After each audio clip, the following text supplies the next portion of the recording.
दोस्तों नमस्कार, मैं नवनीत सिन्हा। माननीय पीएम मोदी की सत्ता को 6 साल गुजर गए। कई लुभावने नारे वादे चुनाव के मद्देनज़र दिए गए। उन वादों की हकीकत क्या है, उन लुभावने नारों का जिसको हम जुमलेबाजी कहते हैं, उनका हकीकत हम लोग समझने की कोशिश करें, क्योंकि हमारा जो हिंदुस्तान है और हाल के संदर्भ में देखें तो यही चीज़ें साफ नज़र आती है। जैसा कि मैंने पिछले बार कई बार कहा भी है कि यहाँ पर आप जो है वो स्थिति बन चुकी है जब आप नारे उछालो और चुनाव जीत जाओ। और तमाम जो चुनाव पिछले दिनों हुए हैं, 2014 का जो चुनाव है और पिछले साल का जो चुनाव है, वो स्थिति यही बयां करती है। और उन लुभावने नारों और वादों की हकीकत में कहाँ हम लोग अपने आप को खड़े पाते हैं और क्या ज़मीनी हकीकत है, उनको समझने की कोशिश करते हैं कुछ महत्वपूर्ण मुद्दों के द्वारा। 6 साल भी गुजर गए, बीत गए, उसमें कई सारे नारे आए, योजनाएं लाई गई, तमाम योजनाओं की झड़ी सी लगा दी गई। आदर्श ग्राम योजना हो, बेटी बचाओ बेटी पढ़ाओ हो, स्किल इंडिया हो, प्रधानमंत्री कौशल विकास योजना हो, और भी तमाम सारी योजनाएं, मेक इन इंडिया हो, चाहे स्किल इंडिया हो, खुले में शौच से मुक्त पहले शौचालय वाला योजना हो। इन तमाम योजनाओं के मद्देनज़र आप देखो कि योजनाएं तो ला दी गई, लेकिन राज्य तक जाते जाते उनकी भूमिका मानो समाप्त। और ऐसी स्थिति हो चुकी है। पीएम ने 2014 में जब सत्ता में आए थे तो आते ही उन्होंने सबसे पहले एक चीज़ किया था कि सांसद आदर्श ग्राम योजना, जिसके अंतर्गत सभी सांसद को एक एक गांव गोद लेना था और उन गांवों को एक तरह से कह सकते हैं स्मार्ट गांव वो बनाना था। उन वादों की हकीकत में जब दिल्ली के संदर्भ में देखें, दिल्ली में खुद के उनके जो 7 सांसद हैं, उन 7 सांसदों की जो आदर्श गांव था, उनका एक रिपोर्ट आया था पिछले दिनों। वहाँ इतनी बदतर स्थिति है, एक भी जगह डेवलपमेंट को लेकर अभी तक ज़मीनी हकीकत कुछ भी नहीं हो रही है। और वहाँ पर उस स्थिति को अब माना गया कि भारत के अभी तक जो है स्थापित रहे सभी 7 लाख गाँव, लगभग 7 लाख गाँव का एक आंकड़ा है, वो आदर्श गाँव हो जाएंगे। लेकिन 6 साल बाद अगर ताज़ा रिपोर्ट के संदर्भ में बात करें तो आदर्श ग्राम योजना के अंतर्गत, यानी गांव आदर्श बनना तो दूर, गांव की जो स्थिति है, गांव आदर्श बनना तो दूर, गांव में जो स्थिति है, कई गांव तो ऐसे हैं जहां शौचालय नहीं बना है। जबकि आप समझने की कोशिश कीजिए, खुले में मुक्त शौचालय जो ओडीएफ था, वो ओडीएफ पूरा हिंदुस्तान में घोषित कर दिया गया और वो स्थिति इस ढंग से कगार पे आ गई कि आज तक आदर्श गाँव नहीं बन पाया, और जबकि पूरा देश को घोषित किया गया। उसके बाद चर्चा करते हैं महत्वपूर्ण चीज़ों की। मैं संक्षिप्त में चर्चा करते बढ़ूंगा आगे। 15 जुलाई 2015 को स्किल इंडिया आता है और स्किल इंडिया के अंतर्गत जो है अगले ही साल उसी के संदर्भ में 2016 में प्रधानमंत्री कौशल विकास योजना लाया गया। तो इसके अंतर्गत जो था, स्किल इंडिया के अंतर्गत ये था कि 2022 तक कम से कम 30 करोड़ लोगों को स्किल इंडिया के अंतर्गत प्रशिक्षण देना है। जब हम 2018-19 तक की स्थिति देखते हैं तो 25-30 मिलियन का एक आंकड़ा है, मात्र उतने लोगों को प्रशिक्षण दिया गया। और उस प्रशिक्षण जो प्राप्त लोग हैं उसमें मतलब मात्र 15% लोगों को रोजगार दिया गया। ये स्थिति बयां कर रही है। और जब हम उससे आगे बढ़ने की कोशिश करते हैं तो जो नौकरी लोग वहाँ के लोगों में जो लगभग जो 70 लाख लोग, उसके अंतर्गत जो ट्रेनिंग हुआ 2019 तक, और 70 लाख लोगों के अंतर्गत जो उसमें जो नौकरी प्राप्त लोग हुए 15.4 लाख लोग, और उसमें से जो है 25% लोग, कहने का मतलब कि वो एक आंकड़ा था नौकरी जिसको मिला, उसमें से मात्र 26 लोगों को विदेश में नौकरी मिली। जिन लोगों को नौकरी मिली उसके अंतर्गत उसका औसत वेतन, एवरेज जो उसका वेतन है, वो मात्र 7800 रुपया ठहरता है। ये स्थिति स्किल इंडिया की है। आगे बढ़ें, वर्ष 2014 में तमाम चुनाव जीतने के बाद उन्होंने वादों नारों की जो झड़ी लगाई थी, कई सारी योजनाएं लाई। 2014 में उनका एक आया जो है make in India. Make in India बड़े जोर शोर से उसकी शुरुआत हुई। देशव्यापी स्तर पर उसमें विनिर्माण क्षेत्र के विकास के उद्देश्य से, यानी जो मैन्युफैक्चरिंग सेक्टर है हमारा, उसके डेवलपमेंट के लिए वो मेक इन इंडिया लाया गया था। और उसके 3 महत्वपूर्ण उद्देश्य थे, अगर समझने की कोशिश करें सार रूप में, कि एक था उसमें उपनिवेश, दूसरा उत्पादन और तीसरा रोजगार। तो उपनिवेश के संदर्भ में जो पहला ये टारगेट था कि अर्थव्यवस्था में जो मैन्युफैक्चरिंग का हिस्सेदारी है उसको बढ़ाने के लिए डेवलपमेंट हर साल 12 से 14% तक बढ़ाना है। दूसरा चीज़ यह हुआ कि सुनिश्चित करना है जो उत्पादन के संदर्भ में कि सकल घरेलू उत्पाद, जिसको हम लोग ग्रॉस डोमेस्टिक प्रोडक्शन जीडीपी कहते हैं, उसमें मैन्युफैक्चरिंग सेक्टर का जो योगदान होगा 2022 तक लगभग बढ़कर 25% हो जाएगा। और तीसरा सबसे महत्वपूर्ण चीज़ कि वर्ष 2022 तक इकोनॉमिक में यानी अर्थव्यवस्था में जो मैन्युफैक्चरिंग सेक्टर से संबंधित 100 मिलियन लोगों को रोजगार दिया जाएगा। यानी 100 मिलियन का एक आंकड़ा हम कह सकते हैं 10 करोड़ लोगों को उसमें रोजगार सृजन करना है। अब उन वादों की, मेक इन इंडिया के हकीकत वादों की पड़ताल अगर करने की कोशिश करें तो तीनों क्षेत्र में हम लोग समझने की कोशिश करते हैं, उपनिवेश, उत्पादन और रोजगार। उपनिवेश में पिछले 5-6 वर्षों में अर्थव्यवस्था में जो निवेश की वृद्धि दर है वो काफ़ी धीमी रही है।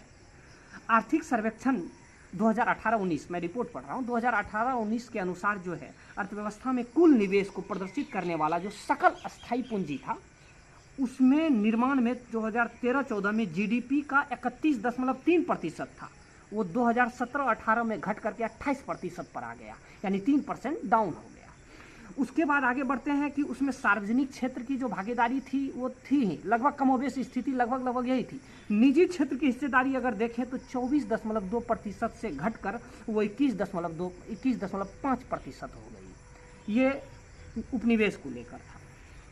उसके बाद यदि उत्पादन में, यदि अप्रैल 2012 से नवंबर 2019 के मध्य औद्योगिक उत्पादन सूचकांक को देखें, अगर उसके आंकड़ों पर अगर गौर करें तो उससे ज्ञात होता है कि इस दौरान मात्र 2 ही बार डबल डिजिट ग्रोथ हुआ, नहीं तो नाम मात्र का रहा, 3% रहा या 3% से नीचे निगेटिव में ज़्यादा रहा, यानी माइनस में ज़्यादा गया।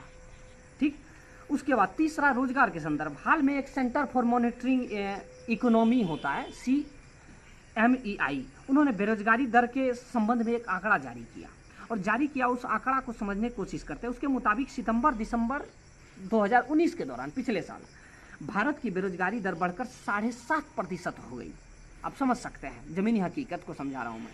ज्ञात हो कि मई-अगस्त 2017 में यह दर 3.8% थी, यानी 2017 में ये दर जो थी, बेरोजगारी दर 3.8% थी। 19 सितंबर-अक्टूबर तक ये दर है वो 7.5% हो जाती है। और हालिया परिस्थिति जो कि कोरोना वायरस का टाइम चल रहा है, तो इधर मैंने एक वीडियो भी बनाया था, वो वीडियो आप लोग देखे होंगे पिछले वीडियो में, कि 12 करोड़ लोग बेरोजगार हो गए कोरोना वायरस के दौरान। ठीक है, तो एक बड़ा आंकड़ा बनता गया। आप समझ सकते हो कि कितना % लोग जो है बेरोजगार हुआ। और एक उसमें एक चीज़ मैं इंक्लूड करना चाहूँगा, नोटबंदी, जिससे कि हालांकि कोई फ़ायदा नहीं है। मोदी जी की एक अपनी सोची समझी किस प्रकार की रणनीति थी पता नहीं, उसका कोई फ़ायदा नहीं हुआ। उस नोटबंदी से कितना घटा हुआ, इसको थोड़ा सा रोजगार के संदर्भ में मैं जोड़ना चाहूँगा। बीजेपी सरकार ने वादा किया था कि मेक इन इंडिया जैसे अभियान को जब मैं लागू करूँगा तो इससे हर साल 2 करोड़ नौकरियों का सृजन होगा, मैं 2 करोड़ लोगों को नौकरियाँ दूंगा। लेकिन नौकरियों के सृजन का आंकड़ा तो करोड़ों में दूर लाखों में रहा। और नोटबंदी के बाद भारत में 1 करोड़ 10 लाख लोग बेरोजगार हो गए, ये स्थिति है वहाँ पर, यानी नौकरी चली गई। उसके बाद आते हैं इसी चीज़ के संदर्भ में बेटी बचाओ बेटी पढ़ाओ, जो कि एक अच्छी सोच समझ के साथ जो लाया गया अभियान था। उस अभियान को समझने की कोशिश करें।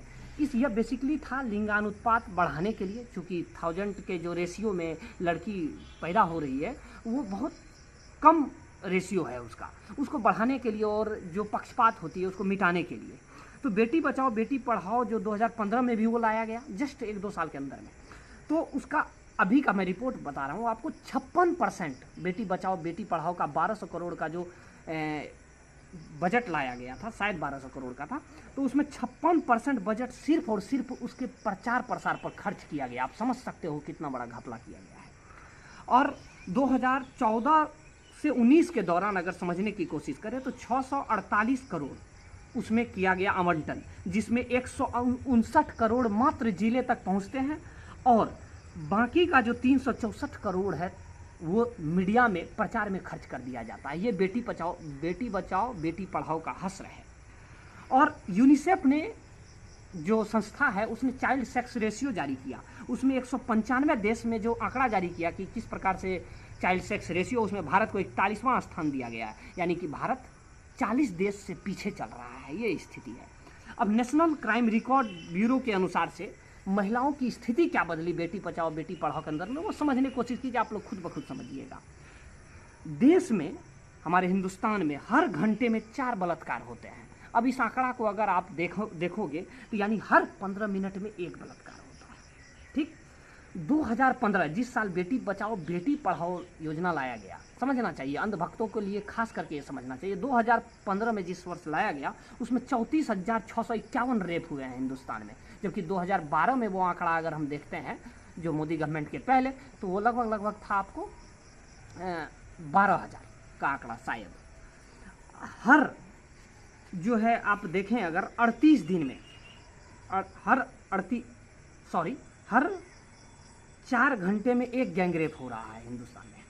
ठीक, और उसमें एक चीज़ और समझने की कोशिश करें कि हर 8 दिन में पुलिस कस्टडी में एक बलात्कार होता है, ये स्थिति है। और 32% मामले जो कोर्ट में जाते हैं वहाँ पर लंबित हैं, 29% बलात्कार के मामलों में सज़ा मिलती है।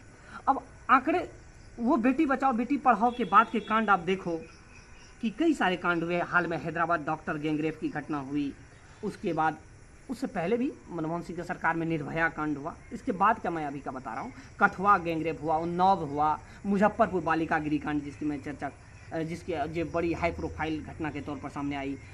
और आंकड़े देखें तो बड़े बड़े जो बीजेपी शासित राज्य है उत्तर प्रदेश, वो इसका हाई रिकॉर्ड आंकड़ा है बलात्कार के मामले में, जहाँ योगी जी शासन करते हैं, जिसको जो है अंधभक्त लोग कहते हैं बहुत बेहतरीन शासन है। वहाँ महिलाओं की स्थिति बेहद खराब है हिंदुस्तान में। सबसे पहला नंबर मध्य प्रदेश का आता है, उसके बाद उत्तर प्रदेश, उसके बाद महाराष्ट्र का, ये स्थिति है। तो समझने की कोशिश करें तो एक पूरी तरफ से बेटी बचाओ बेटी पढ़ाओ का एक जनाजा सा निकाल दिया गया है। और 2 वर्ष पूर्व देश के एक राज्य में यानी बिहार में शेल्टर होम कांड हुआ, जिसमें जांच के मुताबिक 42 में से 34 लड़कियों का शारीरिक शोषण होता रहा। कोरोना कांड में भी लड़कियों को जो है उसको समझने की कोशिश करेंगे अभी आगे। मात्र कुछ कानूनी कार्रवाई के अगले साल बाद यूपी के देवरिया में ऐसा कांड हुआ। लेकिन बेटी बचाओ बेटी पढ़ाओ से सत्ताधारी दल चुनाव में वोट हासिल करता रहा, ये स्थिति है। उसके बाद राज्य की संवेदनशीलता का आलम यह है कि अब अधिकारी अब जो वो इधर जो वहाँ पर पकड़ाया गया है उसमें एड्स और कोरोना भी है।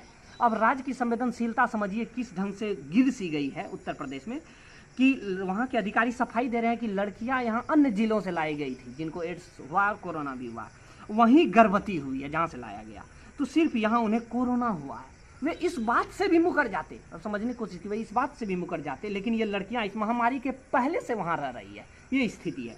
किसी देश के लिए बहुत बड़ा कलंक है कि राज्य संचालित जो है राज्य के शरणगृह में शेल्टर होम कांड शेल्टर में जो है वहाँ सताई हुई बच्चियाँ सुरक्षा के लिए गई थी, लेकिन वो हवस का शिकार बना दी गई, ये स्थिति है।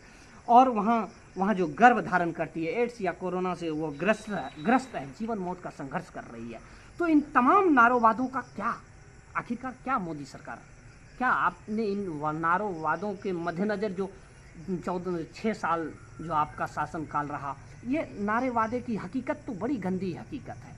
और इस हकीकत को समझ करके आप माननीय प्रधानमंत्री से निवेदन है कि उसको संज्ञान में लेने का कष्ट करें और समझने की कोशिश करें कि बहुत दर्दनीय स्थिति है।